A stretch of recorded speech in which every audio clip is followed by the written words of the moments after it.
ఈ విషయం మీద మా ముఖ్యమంత్రి పృథ్వీరాజ్ చౌహాన్ గారు మీ ముఖ్యమంత్రి కిరణ్ కుమార్ రెడ్డికి ఇప్పటికే లేఖ రాశారు అని ఆ లేఖ నాకు అందించారు. ఆ లేఖని ఇప్పుడు కమిషన్ దృష్టికి తీసుకుపోయాను నేను. ఆ లేఖలో ఏముందంటే, మీకు మీరుగా నిర్ణయించుకొని పనులు ప్రారంభిస్తే మీరు చేసే ఖర్చు, మీరు చేసే డబ్బు ఏదైతే ఖర్చు చేస్తుందో అదంతా వృధాగా మారే అవకాశం ఉంది అని పృథ్వీరాజ్ చౌహాన్ గారు మన రాష్ట్ర ముఖ్యమంత్రికి రాసిన లేఖను ఆనాటి కాంగ్రెస్ మంత్రి నాకు ఇచ్చారు. అంటే మీరు ఇట్లా పోతున్నారు, తప్పు అనే విషయం, ఆ విషయం కూడా కమిషన్ దృష్టికి తీసుకుపోయారు. ఎట్ ద సేమ్ టైం ఒక 5-6 మీటింగ్లు జరిగినాయి మహారాష్ట్ర తెలంగాణ మధ్య. 5-6 మీటింగ్లు మినిస్టర్ లెవెల్లో, ఇంజనీర్ల లెవెల్లో. ఫైనల్ గా ముఖ్యమంత్రి కేసీఆర్ గారు స్వయంగా మహారాష్ట్రకు వచ్చి మహారాష్ట్ర ముఖ్యమంత్రి ఫడ్నవీస్ గారితో జరిగిన చర్చల మొత్తం సారాంశాన్ని వారికి చెప్పే ప్రయత్నం చేశాం.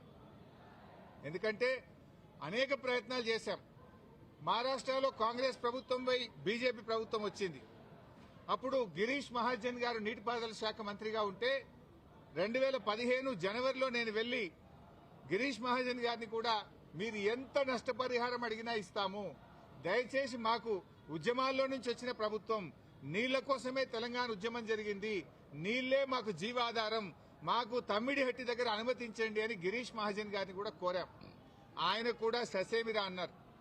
అప్పుడు మన రాష్ట్ర ముఖ్యమంత్రి కేసీఆర్ గారు స్వయంగా మహారాష్ట్రకు వచ్చి అక్కడ మహారాష్ట్ర రాజ్భవన్ లో విద్యాసాగర్ రావు గారి గవర్నర్ గారి సమక్షంలో మహారాష్ట్ర ముఖ్యమంత్రి ఫడ్నవీస్ గారిని 17 ఫిబ్రవరి 2015 రోజు తమ్మిడిహట్టి దగ్గర బ్యారేజ్ కట్టడానికి అనుమతి ఇవ్వండి అని అనేక రకాలుగా కేసీఆర్ గారు మహారాష్ట్ర ప్రభుత్వాన్ని, మహారాష్ట్ర ముఖ్యమంత్రి గారికి విజ్ఞప్తులు చేశారు.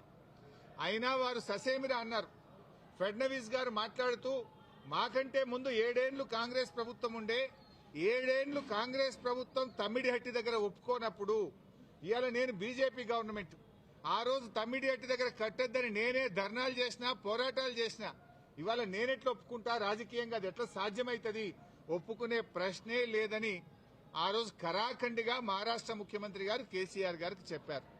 అంటే 7 ఏళ్లు మహారాష్ట్రలో కాంగ్రెస్, ఢిల్లీలో కాంగ్రెస్, మన దగ్గర కాంగ్రెస్, 3 చోట్ల కాంగ్రెస్ ప్రభుత్వం ఉన్నా తమ్మిడిహట్టి దగ్గర బ్యారేజీలకు ఒప్పించడంలో, అగ్రిమెంట్ చేయడంలో, పనులు చేయడంలో ఆనాటి కాంగ్రెస్ ప్రభుత్వం పూర్తిగా ఫెయిల్ అయింది. నాటి కాంగ్రెస్ ప్రభుత్వంలో ఉత్తమ్ కుమార్ రెడ్డి, కోమటిరెడ్డి వెంకటరెడ్డి, శ్రీధర్ బాబు వీళ్లే తెలంగాణ ప్రాంతం నుంచి మంత్రులుగా ఉన్నారు. మీరు పట్టించుకోలే, 7 ఏళ్లు మీరు చేయలే. బట్ అయినా మేము అన్ని రకాలుగా ప్రయత్నం చేశాం. ఇంత మధ్యలోనే, ఈ సమయంలోనే సెంట్రల్ వాటర్ కమిషన్ తమ్మిడిహట్టి దగ్గర నీళ్లు లేవు అని 2 లేఖలు రాసింది. 2 లేఖల్లో స్పష్టంగా అక్కడ నీటి లభ్యత తక్కువ ఉంది, మీరు ప్రత్యామ్నాయం చూసుకోండి అని మనకు కేంద్ర సిడబ్ల్యూసి మనకు చెప్పడం జరిగింది. అదేవిధంగా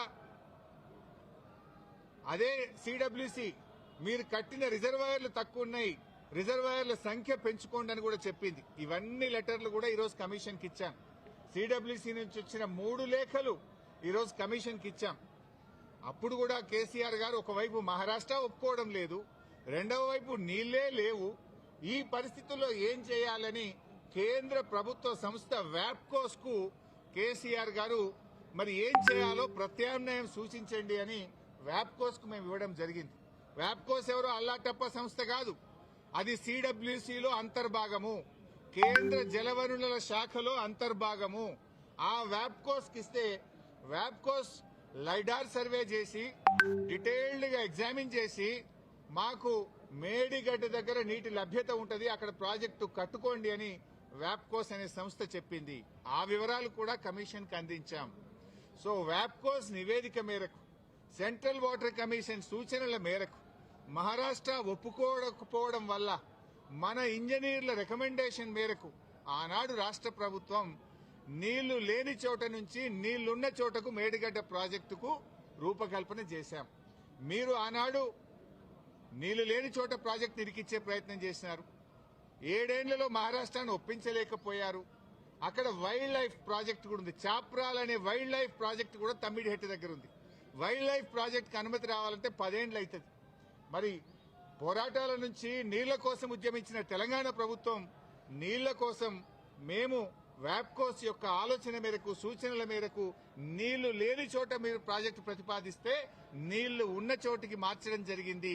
ఎందుకు మార్చామనేది documents, evidences, meeting minutes, central water commission లెటర్లు, మహారాష్ట్ర ముఖ్యమంత్రి రాసిన లెటరు అన్నింటినీ కూడా కమిషన్ కు పూర్తి ఆధారాలతో సహా సమర్పించడం జరిగింది. ఎందుకు మార్చవలసి వచ్చిందో సవివరంగా చెప్పేటువంటి ప్రయత్నం మేము చేయడం జరిగింది. కాళేశ్వరం కార్పొరేషన్ కు కేబినెట్ అనుమతి ఉందా అని అడిగారు. కేబినెట్ అనుమతి ఉంది అని స్పష్టంగా వివరాలన్నీ కూడా అందించడం జరిగింది. అదేవిధంగా బ్యారేజీ లొకేషన్ మార్పుల గురించి కూడా అడిగారు. అన్నారం, సుందిళ్ల గురించి అది ప్యూర్లీ టెక్నికల్ డెసిషన్. ఇంజనీర్లు డీటెయిల్డ్ సర్వే ఆధారంగా దేశంలో అనేక ప్రాజెక్టులకు కూడా ఈ రకంగా మారుతుంటాయి. మన నాగార్జున సాగర్ కూడా మారింది, ఎస్ఆర్ఎస్పీ ప్రాజెక్ట్ కూడా మారింది. సో అది ఏదన్నా డెసిషన్ బ్యారేజ్ కొంత ముందుకు వెనకకు జరిగేది అది ఇంజనీరింగ్ డిపార్ట్మెంట్ తీసుకోవాల్సినటువంటి నిర్ణయాలు అనేటువంటి విషయాన్ని కూడా కమిషన్ గారు అడిగినప్పుడు మేము చెప్పడం జరిగింది. మొత్తంగా ఈ ప్రాజెక్టులో రిజర్వాయర్ల కెపాసిటీ ఎంత, నీటి నిల్వ సామర్థ్యం ఎంత ఉంది అని అడిగితే 141 టీఎంసీల సామర్థ్యం ఉందని చెప్పి కూడా మేము వారికి చెప్పడం జరిగింది. అదేవిధంగా కాళేశ్వరంను కొంతమంది ఇవాళ పిచ్చి పిచ్చిగా కూలేశ్వరం అని మాట్లాడుతున్నారు. మొన్ననే నేను ప్రజెంటేషన్లో కూడా సవివరంగా చెప్పాను. కాళేశ్వరంలో 100 భాగాలు ఉన్నాయి. 100 భాగాల్లో అన్ని ఇంటాక్ట్ ఉన్నాయి. లైక్ ఇప్పుడు మనం మొన్న అనుకున్నట్టుగా 3 బ్యారేజీల్లో, అదేవిధంగా కాళేశ్వరంలో 16 రిజర్వాయర్లు, 19 సబ్స్టేషన్లు, 21 పంప్ హౌస్లు, 203 కిలోమీటర్ల గ్రావిటీ టనెళ్లు, 98 కిలోమీటర్ల ప్రెషర్ మెయిన్స్, 1531 కిలోమీటర్ల గ్రావిటీ కెనాల్స్, ఇవన్నీ కూడా ఇంటాక్ట్ ఉన్నాయి. ఒకవైపు ముఖ్యమంత్రి గారు మొన్న పోయి గంధమల్లకు శంకుస్థాపన చేశారు. మరి గంధమల్లకు నీళ్లు ఎక్కడి నుంచి పోతాయి? మల్లన్న సాగర్ నుంచి పోతాయి. మల్లన్న సాగర్ ఎక్కడిది? కాళేశ్వరంలో అంతర్భాగం. ఇంకొక వైపు హైదరాబాద్ కు మూసీ సుందరీకరణకు నీళ్లు తెస్తా అంటున్నారు.